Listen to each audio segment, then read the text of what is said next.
ಪ್ರಜ್ವಲ್ ರೇವಣ್ಣ ಗೆದ್ದೇ ಗೆಲ್ತಾನೆ ಎಂದ ಎಚ್.ಡಿ. ರೇವಣ್ಣ. ಎಕ್ಸಿಟ್ ಪೋಲ್ ಸತ್ಯವಾಗಲಿದೆಯಾದರೂ ಎಚ್.ಡಿ. ರೇವಣ್ಣ. ಪ್ರಜ್ವಲ್ ರೇವಣ್ಣ ಗೆಲ್ತಾನೆ, ಮೋದಿ ಪ್ರಧಾನಿ ಆಗ್ತಾರೆ.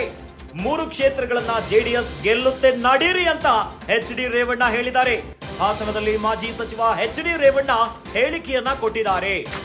ಒಂದು ಕಡೆ ಪ್ರಜ್ವಲ್ ರೇವಣ್ಣ ಎಸ್ಐಟಿ ಅಧಿಕಾರಿಗಳ ಕಸ್ಟಡಿಯಲ್ಲಿದ್ರೆ, ಇತ್ತ ಎಕ್ಸಿಟ್ ಪೋಲ್ಗಳ ಮತಗಟ್ಟೆಯ ಸಮೀಕ್ಷೆಗಳು ಈ ಬಾರಿ ಪ್ರಜ್ವಲ್ ರೇವಣ್ಣ ಗೆಲ್ತಾರೆ ಎನ್ನುವಂತ ಒಂದಿಷ್ಟು ಮಾಹಿತಿಯನ್ನ, ಸಂಗತಿಗಳನ್ನ ಹೊರಬೀಳಿಸ್ತಾ ಇದ್ದಾರೆ. ಮೋದಿ ಪ್ರಧಾನಿ ಆಗ್ತಾರೆ, ಪ್ರಜ್ವಲ್ ರೇವಣ್ಣ ಗೆಲ್ತಾರೆ, ಇನ್ನು 3 ಕ್ಷೇತ್ರಗಳನ್ನ ಜೆಡಿಎಸ್ ಗೆಲ್ಲುತ್ತೆ, ನಡೀರಿ ಅಂತ ಹಾಸನದಲ್ಲಿ ಮಾಜಿ ಸಚಿವ ಎಚ್.ಡಿ. ರೇವಣ್ಣ ಹೇಳಿಕೆಯನ್ನ ಕೊಟ್ಟಿದ್ದಾರೆ. ನಡೀತಾ ಇದೆ. ಈಗಾಗಲೇ 7 ವಿಧಾನಸಭಾ ಕ್ಷೇತ್ರದಲ್ಲಿ ನಮ್ಮ ಚುನಾವಣೆ ಪ್ರಚಾರ ಮಾಡಿದ್ದೀನಿ. ನಾನೇ ಖುದ್ದಾಗಿ ಬೇಲೂರು, ಅರಸೀಕೆರೆ, ಚನ್ನರಾಯಪಟ್ಟಣ, ಆಲೂರು, ಸಕಲೇಶ್ಪುರ, ಅರಕಲಗೂಡಿನ ಶಾಸಕರು ಎಲ್ಲ ಸೇರಿ ನಾವು ಮಾಡಿದ್ದೀವಿ. ಹಾಸನ ಸ್ವರೂಪು ಎಲ್ಲ ಸೇರಿ, ಬಾಲಣ್ಣ ಎಲ್ಲ ಸೇರಿ ಮಾಡಿದ್ದಾರೆ. BJP ಮತ್ತು ಎರಡೂ ಸೇರಿ, JDS ಎರಡೂ ಸೇರಿ ರಾಜ್ಯದಲ್ಲಿ ಏನು ಶಿಕ್ಷಕರ ಕ್ಷೇತ್ರ ಇದೆ ದಕ್ಷಿಣದ್ದು, ಅದಕ್ಕೆ ಒಟ್ಟ ಮಾಡ್ತಾಯಿದ್ದೀವಿ.